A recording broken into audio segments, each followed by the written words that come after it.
Hello and welcome to Conversations. I'm Robin, your host. Our guest today is Jewell Colbert, Regional Communications Director for the Social Security Administration. Jewell began his federal career with the Social Security Administration as a claims representative in St. Joseph, Missouri, following a brief stint as a local news reporter on KQTV Channel 2 in St. Joseph. During his federal career, he has held several positions with the agency that include tours in the district field offices, Mid-America Program Service Center, Area Director's Office, and the Regional Office. Prior to his selection as the Regional Communications Director in December 2011, Jewell held the position of the St. Louis, Missouri West County District Manager since October 2002.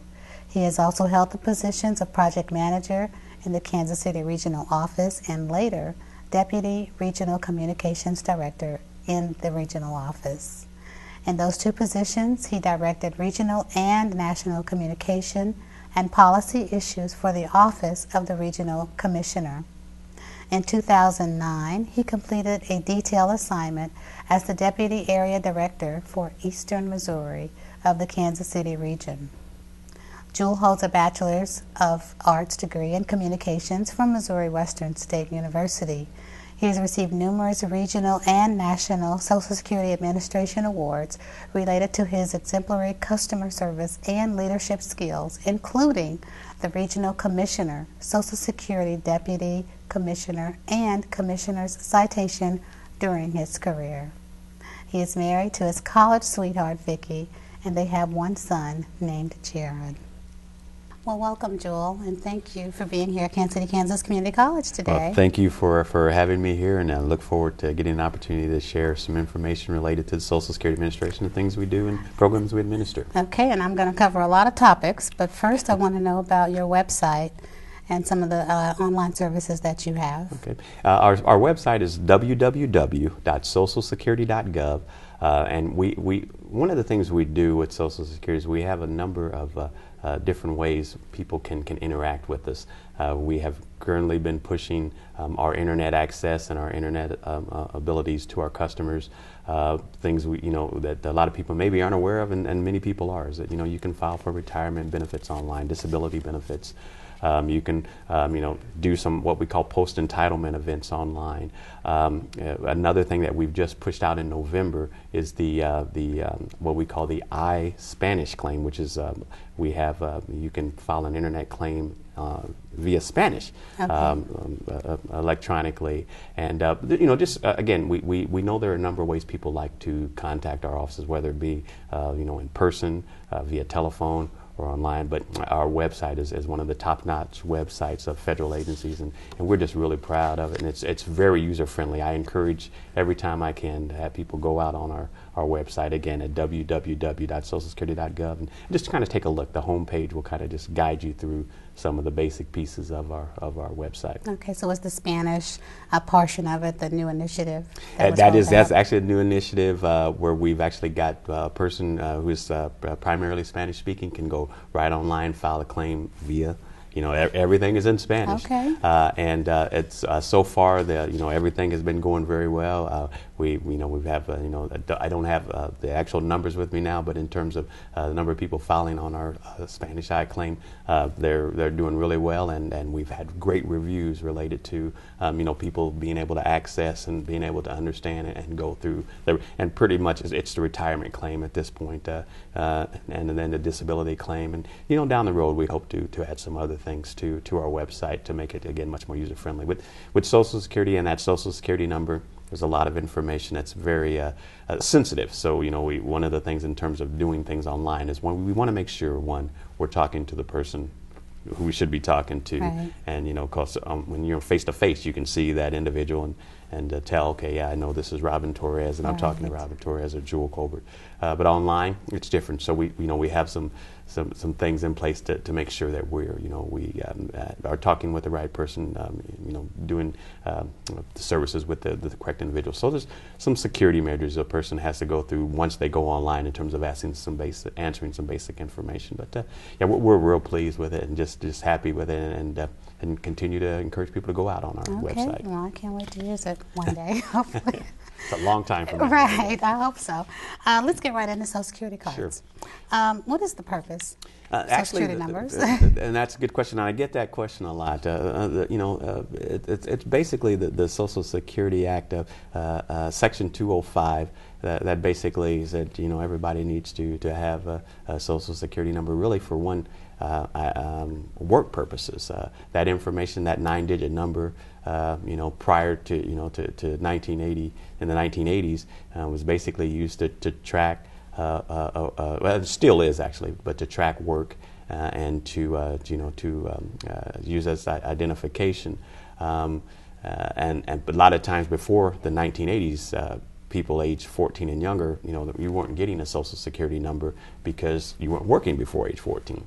One of the things that we've done in the 80s, and I believe it started in 1985, was just to, as a person is born at the hospital now, automatically getting a person set up to have a Social Security number at birth. It's done in conjunction with the hospital and the Bureau of Vital Statistics, and a child will get a number in about 6 to 8 weeks, depending on the state that they're born in. Okay. And so you have that number with you all in your life. And really, it's just a tracking mechanism in terms of for the time when a person maybe has to file for retirement, disability, those types of benefits. We're tracking the individual's wages is really the main thing with that. Okay. What are some of the reasons for changing a Social Security, your name on your Social Security card?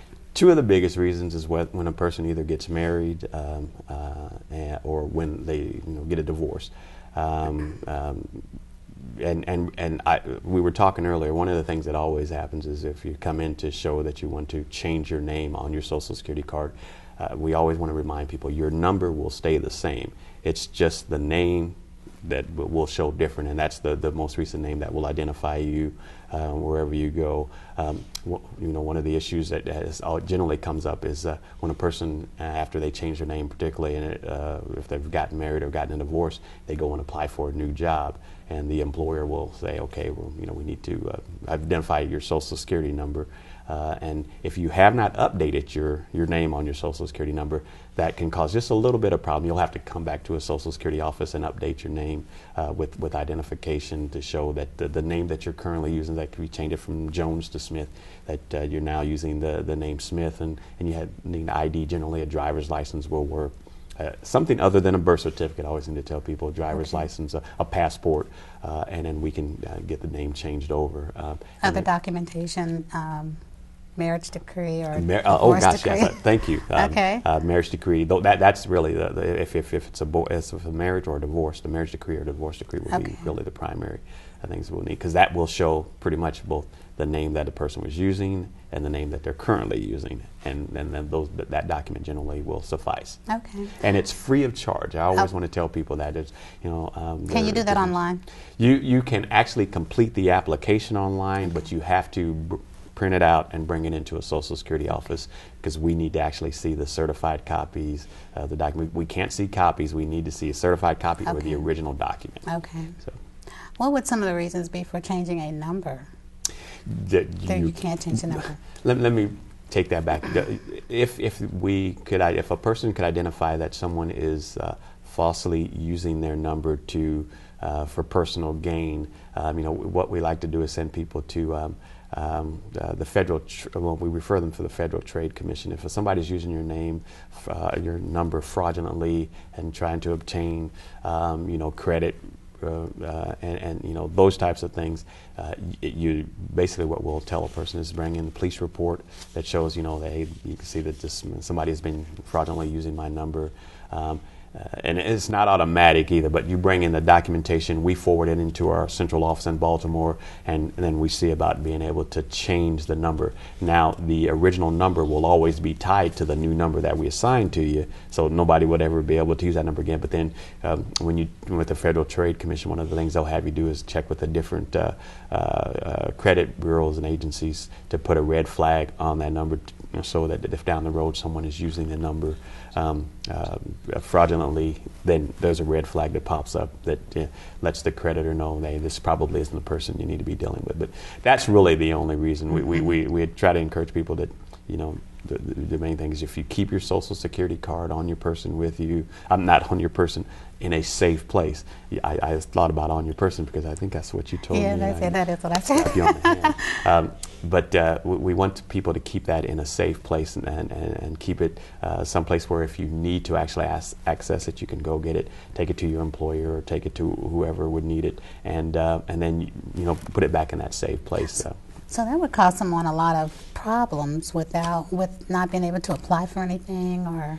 Well, it could potentially cause problems down the road, but again, there's a number of safeguards in place, and like I say, doing things like this, going out to different facilities and talking with people about the safety of their Social Security card and how it should be used. We think we've combated that a bunch, so that it's getting less and less. But if we find out somebody is abusing the Social Security card or number, we do have our own basically police agency within Social Security called the Office of the Inspector General, and if we know that someone is, we feel like someone is abusing a card or abusing a number, we can refer that information to our Office of the Inspector General, and they investigate, and it goes from there. Take care of it. Well, thank you very much. We are going to come back after break, and we're going to talk about the no-match letters that we kind of referred to a little earlier. Sure. So we'll be right back with Conversations with Jewell Colbert.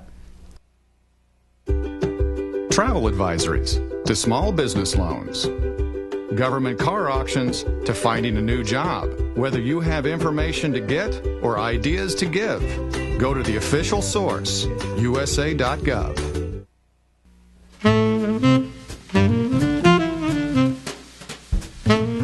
Welcome back to Conversations. We're here with Jewell Colbert, and we're going to talk this time about the no-match letters that we referred to a little earlier. Okay.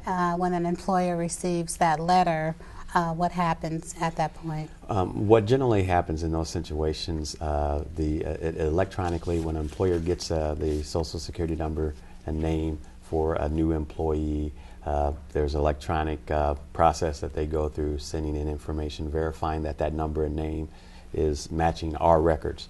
If for whatever reason that name or number isn't matching the records that the person gave to the employer and that they forwarded in electronically, it's sent back to the employer, and then the employer basically tells the employee, hey, you need to go to the Social Security Administration because the name or number didn't match what was in the Social Security system's records. Many times, it's like we talked about earlier, it's a person who's married but hadn't maybe changed their name, or got a divorce and changed their name but didn't share that with the Social Security Administration. Again, anytime you're going to change the name or number, it is free of charge. It's just a matter of you do have to come into the office, supply the certified or original copy of the document so that we can make the name change, update the record. Generally, it will take about 7 to 10 days. That new card will come to the employee, and then they just need to take that into the employer. And I'm assuming they will take a photocopy of it, file it, and then give it back to you, and then hopefully take it home and put it in a safe place, not in your purse. Okay. Is it a good idea? And this is off. Is it a good idea to laminate your Social Security card? We tell people don't. A lot of people do. They make little metal, but no. The best thing to do is to keep that paper card just as it is.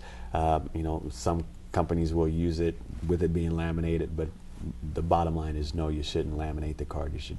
I know it's paper and it's on a paper stock, right. But if you can kind of keep it in a safe place so that it's not in your wallet or somewhere like that where it's always being taken out and can get torn, it should be safe. So the quick answer to that is no, they shouldn't laminate. Is there a particular reason why, or I know that when employers copy it, they want to see the original card and not know that it was altered. But yeah, and that's the reason right there. When you laminate it, you can potentially alter the original state of the card. So again, the quick answer is no. Just no. Yep. Okay, we're going to move right into retirement then, good. Which is another good hot topic.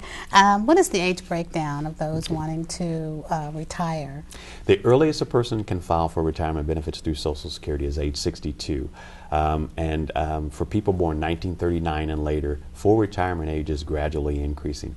So that people who were born 1960 or later, the full retirement age is age 67. Okay. Currently, right now, people attaining full retirement age turn age 66, and that's their full retirement age. Bottom line, you can still sign up for Social Security retirement as early as age 62. We tell people generally 3 months prior to your 62nd birthday, or 3 months is not 3 months after. 3 months prior to your 62nd birthday is when you want to really start, either contacting the office or, of course, you can always go online and on our online services do our Social Security estimator. And kind of estimate what your benefit amount will be. But as you're getting closer to that magical day where you want to actually take a benefit, we just you can certainly call a Social Security office or go into your local office, sit down with a representative, and kind of go over the different options of what your benefit amount will be. Again, earliest is age 62. For me, 67. That would be your full retirement age if you were born after 1960 or later. Okay. In this, there's several booklets we've got here. In the retirement booklet, and then the one that's called Understanding the Benefits at the top, it shows if you were born in this year, this is your full retirement age. The key thing I want to remind people is you can always take a benefit as early as 62. It will be reduced, but you'll get 100% of that full retirement age when you qualify for it. Okay. Does anyone who receives a pension, does that affect what they get from Social Security? No, and that we get that question a lot. Will my pension affect Social Security benefits? That's in addition to what they would receive. It will not affect. Now, what does affect Social Security, and we talk about this with everyone who files, and of course the information that is out there on our website, is wages or net earnings from self-employment can potentially affect your Social Security benefit between your early retirement age of 62 and in the month that you attain full retirement age. There's earnings limits. The month you attain full retirement age and after, there is no earnings limit on your Social Security, so you can make as much money as you want and receive all your Social Security benefits. But prior to full retirement age, there is a reduction for earnings, net earnings from self-employment. Other than that, nothing else would affect the Social Security benefit retirement. Okay. The retirement portion. What is the process of applying for Social Security benefits? I'm sure you can do it online. You definitely can go out online and answer a few questions to kind of get you going. You can contact our 1-800 number, 1-800-772-1213, set up an appointment to have one of our representatives give you a call or come into the office. And bottom line, we tell people, just need a couple of things. One, generally we don't even need the birth certificate anymore because, like I told you before, in the 1980s, 85-ish or so, we started getting Social Security numbers. We started, identifying Social Security numbers for people who were born. 4 to 6 weeks after they're born, their Social Security number is given to them. So at the hospital, they have the documentation we need for identification and for U.S. citizenship. But now, during the years, as people have come in and gotten their Social Security card, they provided that information, their citizenship and their identification. So if the number, the name that the person is using matches up with our records, we really don't even need the birth certificate at the time you file. But if you're going to continue to work and you take a early retirement at age 62, 3, 4, 5 before your full retirement age, we encourage you to bring in any wage stubs that you have, your W-2 or your tax return, so that we can estimate the earnings to see if there's going to need to be any reduction in your benefit, because there are earnings limits when you file for retirement at age 62 up to your full retirement age. Okay, wow. If you work part-time, does that affect the amount that you receive from Social Security? Part-time benefits, if your total earnings per year, and that earnings limit just went up, it's $14,640. Okay. I'm sorry, $680, $14,680. If you work part-time and your yearly earnings are less than $14,680, that wouldn't affect your Social Security. Okay. For every $2 you go over that amount, your Social Security monthly benefit would be reduced $1. So kind of a yes and no. Your part-time could affect if you're over $14,680, okay. but if you're under that amount working part-time and filed for and receiving Social Security, it's not going to affect your Social Security benefits. Okay, good deal. Do you have any problems with people not notifying? You just kind of stopped and that made me nervous. Yeah. Now this became another show all of a sudden. Is there a problem, and I'm sure there is, people not notifying the Social Security Administration of a death of someone that is receiving Social Security benefits? That can be problematic, but a lot of times people understand, or particularly the survivors understand, if a person is receiving Social Security benefits and that person deceases, that they do need to contact the Social Security Administration.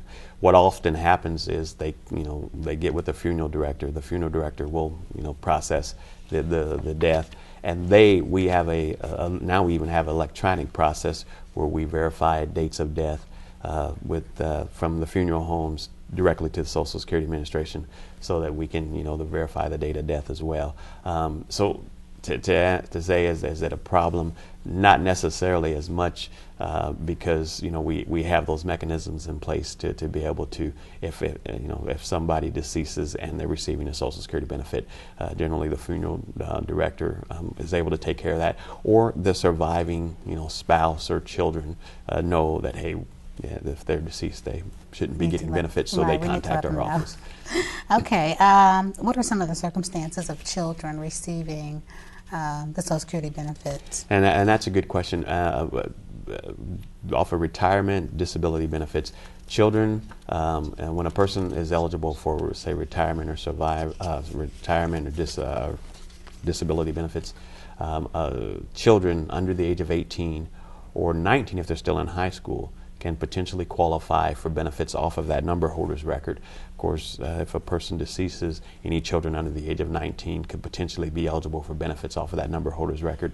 And we have another program for children and aged adults, for people who are blind or disabled over age 65, called Supplemental Security Income. It's simply known as SSI. And the SSI program is for people who meet limited income, limited resources, who are found to be blind, disabled, or age 65 or older. And like I say, they meet limited income and resources. They could potentially qualify for a monthly benefit. Now, the supplemental security income, unlike Social Security benefits, is paid through general tax revenue, so it's not part of the Social Security Trust Fund. But a child born a low birth weight child could potentially be eligible for benefits from Social Security through the SSI program, even though they've never worked in their life, of course, just because of the fact that that's a needs-based disability and retirement program. But again, you do have to meet the limited income and resources to qualify it. And a representative will talk with the individuals about that. Mm-hmm. Okay, we're going to take another short break. Very good. But I do have another question relating to Social Security when we come back. Okay. So we'll be right back in Conversations.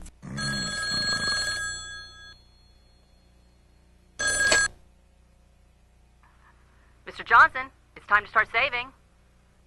This savings wake-up call is brought to you by your friends at Choose to Save.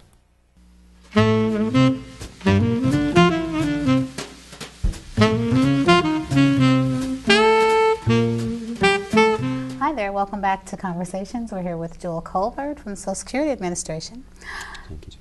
I want to back up Okay. on the previous conversation we had about receiving benefits Okay. For survivors of children receiving Social Security benefits Okay. for the children. What about when they attend college? Okay.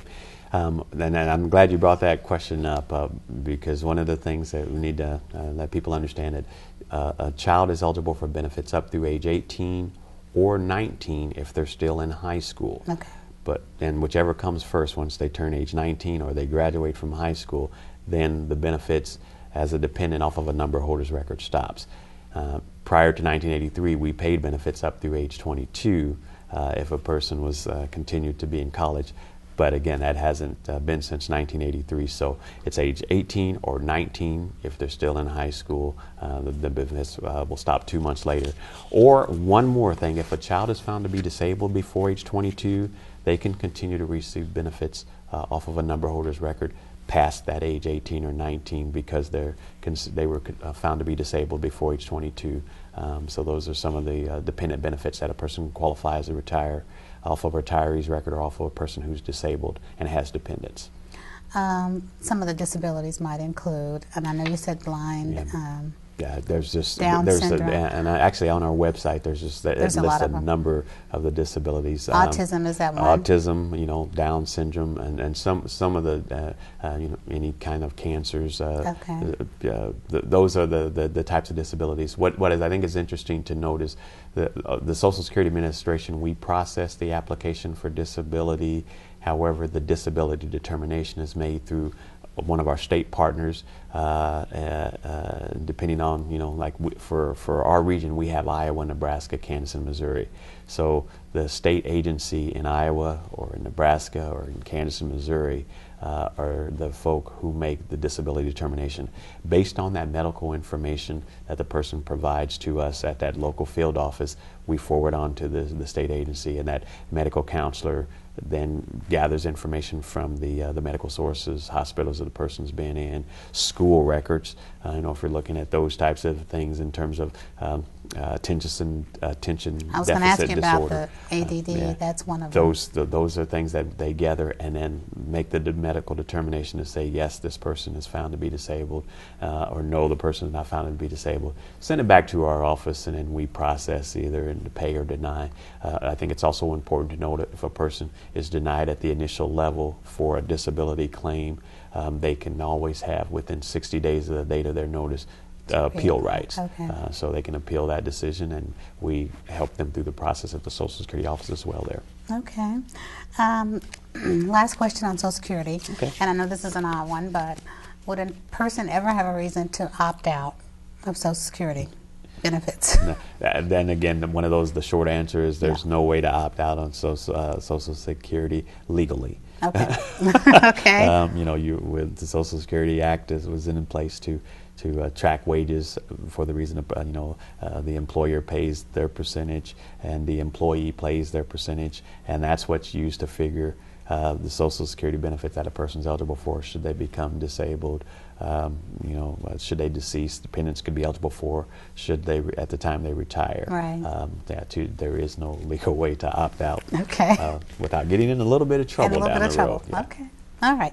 Then we're going to go on to disability, and we touched on that a little bit. What's the difference between Social Security and supplemental income? And good, and I'm glad you gave me a chance to kind of go back to that. The Social Security disability is based on what a person has paid into the Social Security system. That I know a lot of young kids, and when I go out and give presentations at high schools, they say, well, yeah, I get paid and I'm working, and who is this FICA person who's taking money? The Federal Income Contributions Act, that 7.65 that comes out of the Social Security, that comes out of your wages and what's paid into the Social Security Trust Fund, and then the employer matches that. But the bottom line for Social Security disability, and I guess since we're specifically talking disability, Social Security disability, that person has worked and paid into the Social Security system, and they're eligible based on the fact that they have covered earnings and have paid into the Social Security system.